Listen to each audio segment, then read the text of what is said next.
दक्षिणी पूर्वी एशिया के अंदर आज हम श्रीलंका का आर्थिक प्रारूप के बारे में अध्ययन करेंगे। श्रीलंका का आर्थिक प्रारूप में सर्वप्रथम हम एग्रीकल्चर यानी कि कृषि के बारे में समझेंगे। कृषि क्या है? श्रीलंका में चावल के अतिरिक्त सबसे अधिक जो कृषि की जाती है वह नारियल, चाय, रबर की कृषि मुख्य रूप से की जाती है। चावल यहाँ के प्रमुख खाद्यान्न उपज है। कृषि भूमि का लगभग 30% इसकी खेती की जाती है, किंतु देश की आवश्यकता के लिए यह कम पड़ जाता है और श्रीलंका को चीन एवं थाईलैंड से चावल का आयात करना पड़ता है।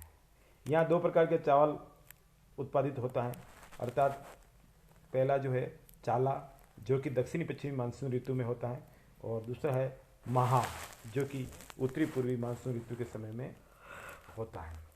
महा यहाँ की प्रमुख फसल है। मैदानी प्रदेश तथा निचले ढालों पर इसकी कृषि की जाती है। चावल की कृषि का विस्तार सिंचाई की सुविधाओं में वृद्धि पर किया गया है, जो कि श्रीलंका के मानचित्र में हम देख सकते हैं कि अन्य खाद्यान्नों में हम उपजों में मक्का है, यहाँ पर ज्वार है, आलू है, शकरकंद है और कसावा है। इसका उत्पादन सीमित है, केवल कसावा का उत्पादन पर्याप्त मात्रा में होता है। इसके अलावा यह जो व्यापारिक फसल के रूप में है यहाँ पर नारियल, यह कृषि उपज की सर्वाधिक महत्वपूर्ण फसल है। लगभग कृषि 7.5 लाख हेक्टेयर भूमि पर होती है। तटीय प्रदेश में नारियल उत्पादन के लिए आदर्श जलवायु पाई जाने के कारण श्रीलंका नारियल उत्पादक प्रदेशों में प्रमुख माना जाता है। यहाँ का नारियल पर्याप्त मात्रा में निर्यात भी विदेशों में किया जाता है। चाय की दृष्टि से अगर श्रीलंका को हम देखते हैं तो ये महत्वपूर्ण स्थान रखता है। यहाँ लगभग 10,000 हेक्टेयर भूमि पर चाय के बागान स्थित है। चाय उत्पादन वाले प्रमुख क्षेत्र कैंडी के चारों ओर अर्थात मध्य में प्रवृत्ति ढाल प्रतिवर्ष यहाँ 2 लाख मीट्रिक टन चाय का उत्पादन किया जाता है, जो देश के निर्यात के लिए प्रमुख माना जाता है। इसके अलावा नेक्स्ट जो फसल है रबर का उत्पादन श्रीलंका का विश्व में चौथा स्थान है। रबर के प्रमुख बागान दक्षिणी पश्चिमी श्रीलंका में केंद्रित हैं। कुछ बागान मध्य में भी स्थित हैं। यहाँ का रबर का वार्षिक उत्पादन लगभग 1.5 लाख टन मीट्रिक होता है। श्रीलंका की अन्य बागानी का उपजों में कॉफी, कोको, काजू प्रमुख हैं। इसके अतिरिक्त यहाँ केला, अनानास, पपीता, संतरा आदि फलों का भी उत्पादन किया जाता है। श्रीलंका गरम मसालों के लिए भी प्रसिद्ध है। अब है खनिज। श्रीलंका को खनिज की दृष्टि से देखते हैं तो एक निर्धन देश माना जाता है। अभी तक इस द्वीप का सघन भूगर्भिक सर्वेक्षण नहीं किया जा सका है। यहाँ कोयला तथा पेट्रोलियम का अभाव है। लोहा सीमित मात्रा में पाया जाता है। इसी प्रकार मोनाजाइट तथा एल्यूमिनाइट रेत में पाया जाता है। यहाँ उपलब्ध खनिजों के आधार पर हम ग्रेफाइट जो बहुत कम उत्पादन होता है। इसके अलावा अभ्रक, सिलिका, रेत आदि उत्पादन किए जाते हैं। शक्ति के साधनों में श्रीलंका की कमी है। कोयला एवं पेट्रोलियम नगण्य है। केवल जल विद्युत का ही यहाँ उत्पादन संभव हो सका है। इसकी वर्तमान क्षमता बहुत कम है। अब है इंडस्ट्री। श्रीलंका में औद्योगिक विकास अति सीमित हुआ है। विगत 2 दशकों में यहाँ की सरकार ने इस दिशा में बहुत प्रयत्न किए हैं। उसी के आधार पर औद्योगिक विकास यहाँ पर धीरे धीरे प्रारंभ हो सका है। यहाँ सीमित औद्योगिक विकास होने के प्रमुख कारण हैं। पहला है औद्योगिक ईंधन अर्थात कोयले का अभाव है। दूसरा औद्योगिक खनिजों का न होना, उन कृषि उपजों का न होना जिन पर उद्योग विकसित होते हैं। तकनीकी ज्ञान की कमी भी है इस क्षेत्र में।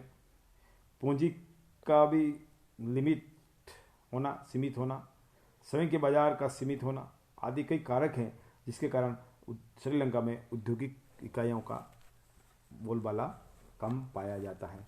वर्तमान समय में यहाँ अनेक प्रकार के उद्योगों का विकास हुआ है। इसका अनुमान इस तथ्य से लगाया जा सकता है कि 1958 में यहाँ कुल मशीन तथा कुटीर उद्योग उत्पादन राष्ट्रीय उत्पादन का 6% था, जो कि अब बढ़कर 24% हो गया है। यहाँ निजी एवं सरकारी दोनों क्षेत्रों में उद्योगों का विकास हुआ है। निजी क्षेत्र में दैनिक उपभोग की वस्तुओं का उत्पादन किया जाने लगा है। इस तरह से यहाँ पर रसायन, वस्त्र, नमक, इस्पात, लोहा का सामान, पेट्रोलियम शोधन आदि उद्योगों का प्रमुख रूप से हो रहा है।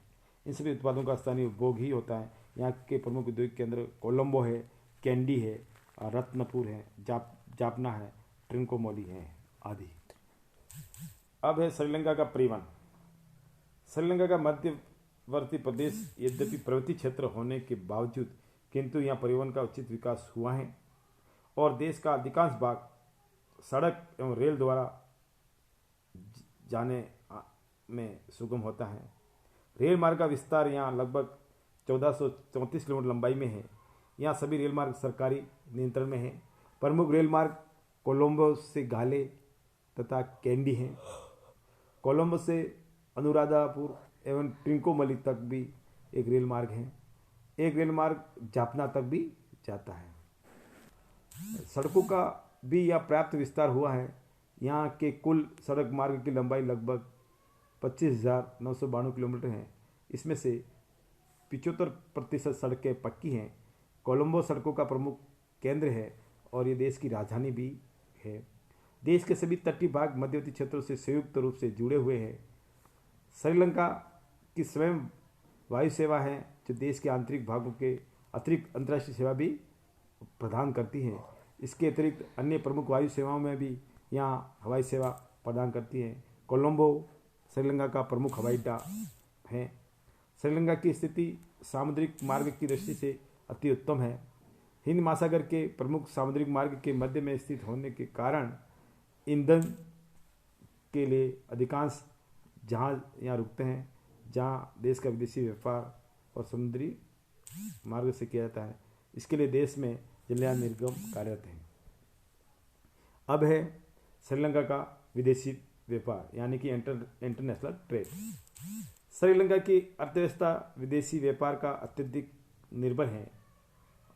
विगत वर्षों में हम अगर निर्यात से आयात अधिक रहा है, किंतु 1976 तथा 1977 में निर्यात की मात्रा अधिक हो गई थी।